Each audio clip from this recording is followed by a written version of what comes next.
Sejam bem-vindos ao Vozes Circulares, o podcast do Observador em parceria com a Associação Smart Waste Portugal, que nos fala de sustentabilidade e economia circular e que está agora de regresso para uma segunda temporada.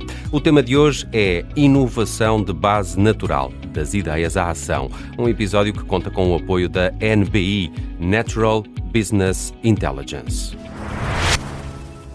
E connosco está hoje a professora Manuela Pintado, da Universidade Católica, e também o Nuno Oliveira, CEO da NBI. É uma empresa pioneira em Portugal na integração da biodiversidade e do capital natural nos modelos de negócio e que vamos conhecer também ao longo deste episódio um bocadinho melhor. Sejam então bem-vindos, muito obrigado pela disponibilidade. Queria começar um bocadinho aqui pelo Nuno. Nuno, de que é que estamos exatamente a falar quando falamos de capital natural e de bioeconomia circular? Obrigado e é um prazer estar aqui convosco também a ter esta conversa, porque de facto são temas que parecem que é preciso uma pessoa ter um doutoramento em biologia para os compreender, mas são temas absolutamente cotidianos. Estamos a falar da vida do qual dependemos, dos ecossistemas que nos rodeiam, da paisagem, como funcionam, dos sistemas produtivos, estamos a falar também de capital. E muitas vezes quando nós temos a lógica também do pensamento económico, de pensar que a natureza é qualquer coisa que temos que suportar ou que subsidiar ou que sem nós não consegue decorrer, é um pouco ao contrário. A natureza condiciona em absoluto aquilo que é a economia, seja por questões dramáticas, como nós vemos agora com o tema dos incêndios, ou com o tema das quedas de produção, ou com as alterações climáticas, mas eu gostava de ver a coisa muito mais pela positiva, ou seja, todo esse capital, na lógica capitalista 2.0, digamos assim, em que nós conseguimos gerar riqueza através da acumulação e da circulação desse mesmo capital. Ao fim e ao cabo estamos a falar daquilo que a natureza nos dá em bens e serviços, alguns deles públicos, outros privados, mas na sua essência mais pura é como é que nós conseguimos desenvolver ideias, produtos, serviços, com base naquilo que a natureza nos dá ou que nós podemos ajudar a produzir. Portanto, é uma lógica mesmo integrada de uma visão económica da natureza. Do lado das empresas, que papel é que pode ter a biodiversidade como ativo estratégico para a competitividade? É uma espécie de recurso também, de recurso económico, se quisermos? Sim, é literalmente o seguro de vida. Ok. Portanto, não só é o produto, nomeadamente, quando nós olhamos para a floresta, pensamos muito, ok, temos aqui madeira, temos aqui pasta para papel, temos aqui pinhas, o que seja, mas depois temos toda uma outra questão que nós vamos vendo acontecer e que não valorizamos tanto, mas a regulação da perigosidade de incêndios, a regulação da erosão que evita com que nós tenhamos água contaminada e tenhamos mais custos a purificar essa água, a própria regulação da paisagem que a torna mais interessante para a visitação e com isso temos uma série de atividades económicas que são conexas, a atração também de uma sensação de segurança e bem-estar que leva a que aumente a nossa própria experiência de lazer e desporto. Mas também, uma coisa que nós hoje, se calhar vamos falar mais um bocadinho, toda uma série de recursos naturais que existem aqui, que existem nesta paisagem. Nós temos uma diversidade florística absolutamente de doidos. Nós fomos abençoados com uma biodiversidade Em Portugal? louca. Sim, em Portugal, e com uma produtividade primária incrível, mas vemos isso como uma maldição. Nós vemos a quantidade de espécies que nós temos, nomeadamente de matos e de espécies anuais, que nos trazem uma riqueza absolutamente incrível. E do ponto de vista da biotecnologia, da bioeconomia, como vamos falar aqui um pouco, abrem portas para o século XXI e nós ainda estamos a gerir como se fosse uma maldição do século XIX. Portanto, é mesmo preciso darmos aqui uma volta a este contexto. Professora Manuela Pintado, quais são os setores hoje em dia onde esta bioeconomia pode gerar mais impacto? Imagino assim à cabeça a agricultura, a floresta, mas há mais exemplos concretos, imagino. Sim. Eu diria que a bioeconomia pode ser aplicada a todos os setores. Claro que em velocidades diferenciadas, mas sobretudo eu considero que a agricultura, ou o setor agroalimentar e a área da floresta têm um valor enorme de recursos. Eu acho que é onde ele tem sido mais explorado e sobretudo muitas das soluções que têm surgido nos últimos tempos têm-se concentrado muito na floresta, onde de facto a madeira é um recurso muito importante, é renovável e sempre deve ser usado com responsabilidade, porque o renovável implica ter de facto uma estratégia de garantir que essa renovação é feita com qualidade e mantendo a biodiversidade naturalmente. Mas são dois setores extremamente importantes e onde o investimento de criação de novas moléculas, produtos e serviços tem decorrido talvez com maior intensidade. Saliento também aqui a área do mar, no fundo que nós chamamos de bioeconomia. É muito caro a Portugal, não é? Exatamente, por isso tenho que o destacar. Cada vez mais o que nós chamamos a bioeconomia azul onde também usamos recursos marinhos e conseguimos também criar novas moléculas, produtos e serviços, tem aumentado e Portugal tem investido muito nesta área. No entanto, saliento aqui que uma das ferramentas fundamentais para esta bioeconomia de qualquer um dos setores, que também está em crescimento, é sem dúvida a biotecnologia. Biotecnologia é uma ferramenta fundamental que utiliza micro-organismos, que utiliza enzimas e que utiliza produtos naturais, recursos naturais, para de facto conseguirmos obter produtos finais de maior valor. Isto permite-nos, inclusive, criar bioinóculos, por exemplo, para a regeneração do solo, permite-nos criar biofertilizantes através de subprodutos que permitem alimentar de forma limpa e com saúde os solos, em outro conjunto enorme de exemplos que podemos dar, mas consideramos aqui que, de facto, a biotecnologia é uma das tecnologias já antiga, mas que continuará a ser uma tecnologia do futuro para esta bioeconomia. Imagino que coloca alguns desafios, este conhecimento científico todo e estas inovações científicas todas serem colocadas em prática, não é? Como é que se transforma este conhecimento científico em soluções práticas? Já falou aí de novos ingredientes bioativos ou materiais que estejam a ser também desenvolvidos em Portugal e que possam ser o futuro, vá? Sim. Primeiro, o desenvolvimento, tem que haver, fomentarmos um modelo de cocriação. A universidade, a ciência não pode estar separada da economia e, portanto, cada vez mais, quando o desenvolvimento decorre dentro das universidades, temos tentado envolver os stakeholders certos. Que nem só passa muitas vezes por uma empresa, obviamente que a empresa é aquela que vai capitalizar o nosso valor, em média, a economia, mas depois temos também envolvido outras entidades, NGOs e outras entidades que nos ajudam também a comunicar, inclusive a influenciar as políticas públicas, muitas vezes com esta investigação que fazemos. Uma vez que muita desta bioeconomia criamos valor, e em Portugal temos muitos exemplos, de subprodutos, por exemplo, da produção da madeira, que neste momento estão em embalagens, estão em antimicrobianos e conservantes.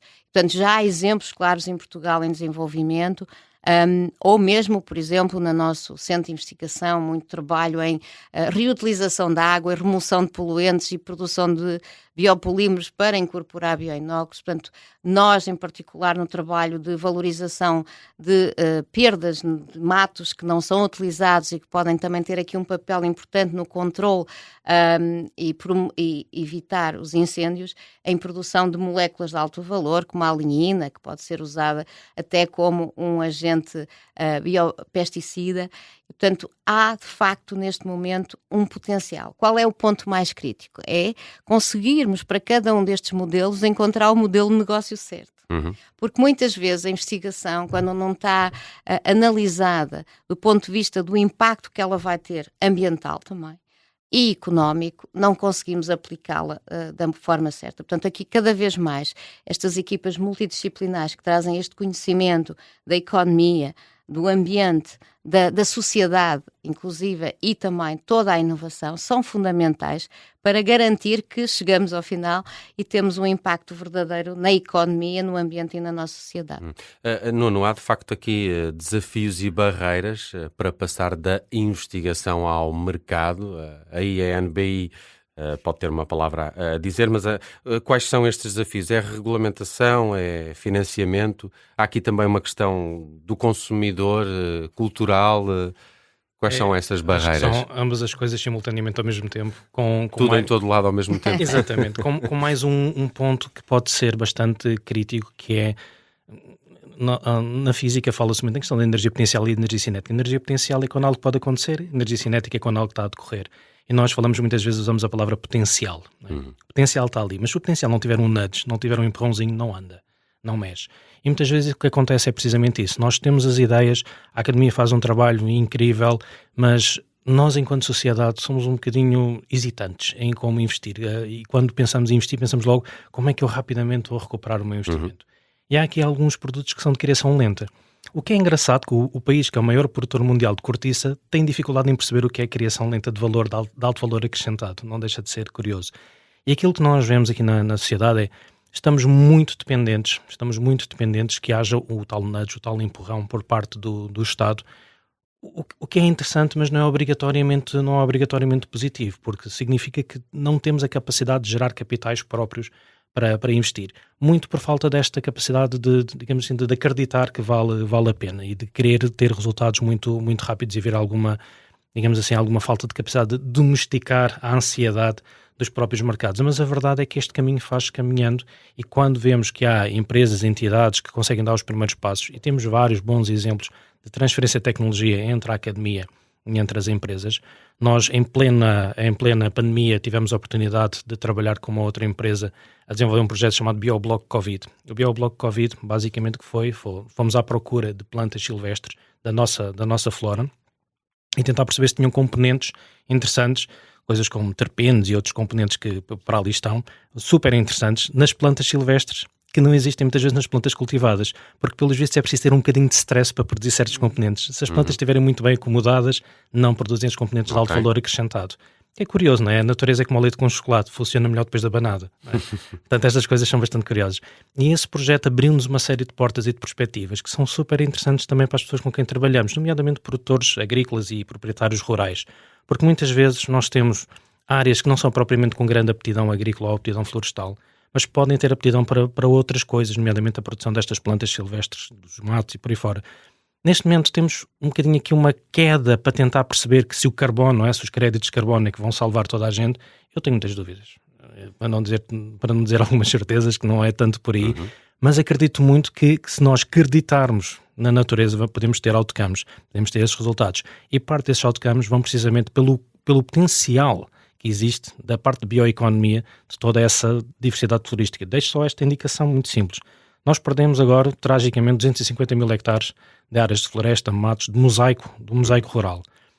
Se nós fizermos umas contas muito simples, em que cada hectare podia ter um determinado potencial económico para produzir componentes importantes para a indústria, pode ser indústria têxtil, construção, farmacêutica, cosmética, uma coisa te garanto, eu posso não saber dizer aqui o número, mas vocês vão saber qual é que é o número. E o número é simples de calcular, é maior do que zero.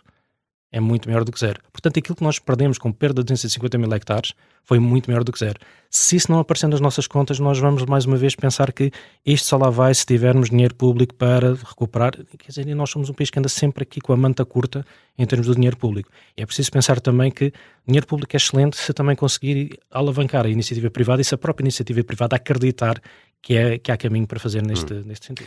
Professora Manuela, tem também do seu ponto de vista mais académico ideias de como é que se passa mais rapidamente da investigação para o mercado e de facto os empresários são ávidos nessa pressa de recuperar esses seus investimentos? São, eu falei há pouco deste modelo de cocriação que deve ser iniciado o mais depressa possível, quando começamos com a ideia, não é? Porque muitas vezes nós temos dois modelos, a investigação mais fundamental, em que também é muito importante e cria novas ideias, em que o investigador questiona-se sobre o que acontece, o potencial da natureza, por exemplo, e depois, quando a ideia está fechada, fala com a empresa. E muitas vezes a ideia não está completamente ajustada à aplicação, por isso cada vez mais, e penso que os próprios programas de financiamento assim o têm dito, é juntar a empresa diretamente com o investigador e que trabalhem juntos, porque o desafio muitas vezes da economia ou do produto requer o acompanhamento contínuo entre o investigador e a empresa que o vai explorar. E, portanto, esse tem sido o nosso modelo. Nós temos, por exemplo, um modelo de cocriação dentro da universidade, em que temos uma empresa, uma das maiores empresas de cana-de-açúcar do mundo, que está em cocriação connosco, e com muitas outras empresas em que fazemos projetos conjuntos. Temos startups, em particular, diria aqui que também é um papel muito importante, a startup, porque essa é uma figura que já nasce um bocadinho desse meio entre o académico e depois o mercado, não é? As chamadas incubadoras, quase. Completamente. Nós temos muitos alunos de doutoramento que crescem ideias e que eles próprios, infelizmente gostaríamos de ter mais no país, são necessários mais empreendedores, mas eles com essas ideias começam a trabalhar o seu próprio negócio. E nós, universidades, temos essa responsabilidade em facilitar e ajudá-los. Nós temos um exemplo muito concreto de uma empresa que valoriza subprodutos agroalimentares de frutas, portanto, tudo que são frutas, e cria pelo menos 3 novos ingredientes. E a Universidade, juntamente com empresas de maior dimensão, porque também é muito importante catalisar a junção de empresas que possam investir e que possam apoiar estas startups, cria um ecossistema de valorização de muito valor. E, portanto, cada vez mais acho fundamental este modelo de cocriação, cada vez mais multi, porque permite também ultrapassar mais barreiras rapidamente e, sobretudo, o mais cedo possível, desde a ideia, para garantirmos que essa ideia se traduz o melhor possível de impacto no mercado.